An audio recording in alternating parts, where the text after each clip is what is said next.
여러분, 태풍 흰남노 때문에 포항제철이 셧다운 됐습니다. 와, 세상에 어떻게 이런 일이 발생을 하죠. 여러분이 보세요. 이게 포항제철의 모습이에요. 지금 중앙에 트럭 보이시죠? 트럭의 어떤 이 짐칸까지도 지금 물로 가득 찼잖아요. 이 정도면 여러분, 우리로 말하면 적어도 허리 이상 물이 꽉 찼다는 뜻입니다. 가득 찼다는 뜻이.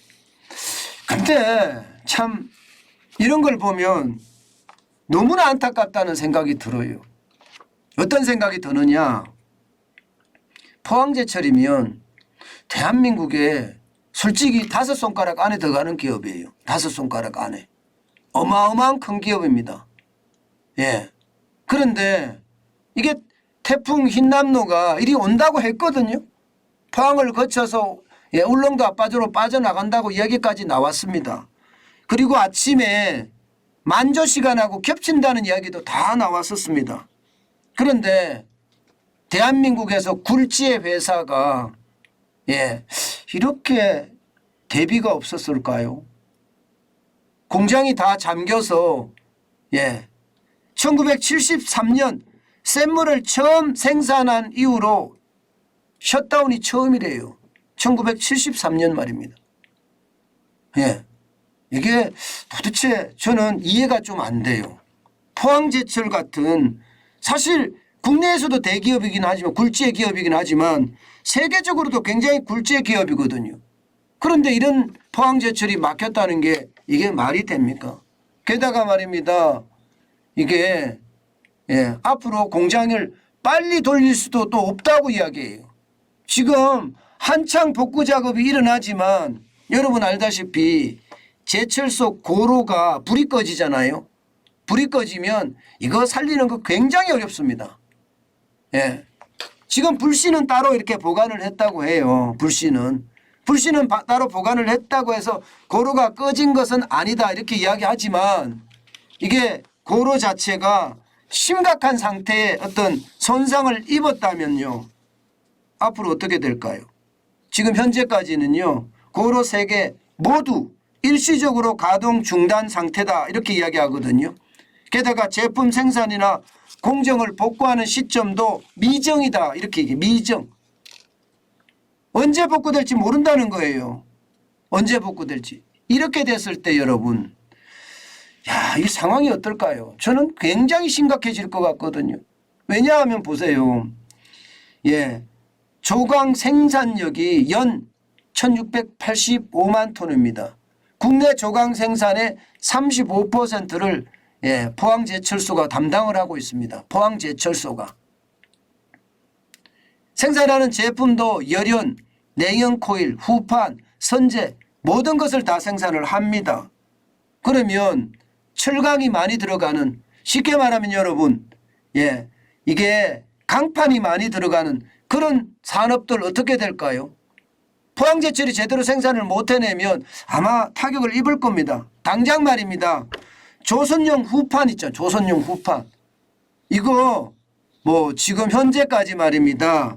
선박을 건조할 경우에 건조 비용의 20%를 차지할 정도로 이게 조선용 후판이 많이 사용되거든요. 이거 만약에 생산이 제대로 안 된다 그러면 조선업계에 타격을 입힐 수가 있겠죠. 당연히 조선업계에 타격을 입을 수가 있습니다. 게다가 냉연강판 같은 경우는요. 자동차나 전자제품에 주로 쓰이거든요. 이거 자동차나 전자제품 생산에도 차질을 빚을 수가 있는 거고요. 또 선제라고 이야기하는 것은요. 건설 현장이 최대 수요처입니다. 이것도 마찬가지 타격을 줄 수가 있습니다. 여기에다가 전기차 구동용 모터 말입니다. 이것은요. 기본적으로 전기 강판에서 활용을 합니다. 이거는 포스코 포항제철소에서만 생산이 됩니다. 광양제철소에서 생산이 되는 게 아니라 포항제철소에서만 생산이 됩니다. 그렇다고 이야기하면 여러분 이 충격은 산업 전반으로 미칠 수도 있는 겁니다. 포항제철소 하나지만 결국 산업 전반으로 영향도 미칠 수 있다는 거예요. 제일 중요한 것은 고로를 가동하는 일이거든요. 이게 고로를 가동하려고 그러면 기본적으로 후공정 시설까지도 정상화를 빨리 해야 되거든요. 송전이나 발전이나 배전이나 이런 게 빨리 복구가 돼야 되는데 만약에 이게 복구가 늦어지면 이게 고로 자체를 못 쓰게 될 수도 있습니다. 다시 처음부터 만들어야 될 수도 있습니다. 그렇게 되면 여러분 그 타격은 진짜 어마어마할 겁니다. 어마어마할 거예요. 예, 지금 보세요. 전체적으로 지금 포스코의 매출이 작년에 하더라도 16조 2,482억 원 정도 되거든요. 그러면 포스코는 하루에 적어도 500억 이상 손실이 난다는 거예요. 손실. 만약에 한 달이 가면 어떻게 될까요? 한 달이 가면 1조 조원 조대 손실이 나겠죠. 억대가 아니라 조대 손실이 나겠죠. 참 이것을 보면 진짜 심각하다 이런 생각을 저는 지울 수가 없습니다. 게다가 말입니다. 포스코라는 이런 아주 굴지의 기업, 세계적인 기업이 태풍이 온다고 미리 알려졌는데도 불구하고 거기에 대한 대비책을 제대로 이게 강구하지 못했다는 것, 이것은 어쩌면 말입니다. 저는 포스코 최정우 회장에게도 책임이 있다고 생각을 합니다. 이미 태풍이 온다고 말이 나왔잖아요. 실제로 말입니다. 저기 경남 쪽에는요. 이게 폭풍 해일이 온다고 이야기하니까 차수벽까지 만들어서 대응을 해서 경남 쪽에서는 진짜 피해가 굉장히 적었잖아요. 물론 포항에 이 피해가 집중된 탓도 있습니다. 포항에 집중된 탓도 있는데 아니 경남에 있는 진짜 많은 그리고 울산에 있는 진짜 많은 그런 기업들 다 뭐 멀쩡하다고 이야기하는데 포항제철소만 이렇게까지 됐다는 것은 제 생각에는 준비 미비가 있었던 것은 아닐까. 저는 그런 생각도 해봅니다. 경영자라면 현장을 잘 알아야 된다고 제가 말씀을 드리죠. 이런 겁니다. 재앙이 닥쳐오면 그에 대한 대비책은 지도자들이 나서서 해야 되는데 과연 포항제철이 그렇게 했을까. 저는 그런 생각 참 많이 합니다. 당연히 포항제철의 주가는 떨어졌어요. 뭐 2.57% 어제 뭐 다 떨어졌기 때문에 떨어졌다 이렇게도 이야기할 수가 있지만 지금 제 생각에는 앞으로도 더 떨어지지 않을까요? 당장 2.57%면 어제도 많이 떨어졌거든요. 그래서 6,500원이 빠져서 24만 6천 원까지 떨어졌습니다. 물론 포항제철은 10년 동안의 어떤 그래프를 보면 우리가 사서 저축하는 그런 주식은 아니에요.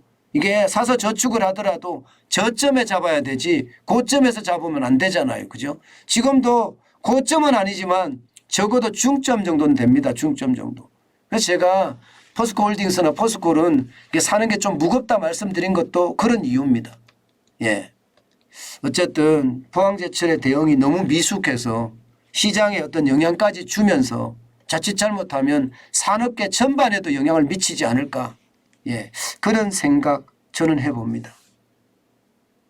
포스코에 투자를 하고 계시는 분 진짜 조심하시고요. 투자를 할 분들도 좀 면밀히 살펴보고 투자하는 그런 지혜가 필요하지 않을까 저는 생각해 봅니다.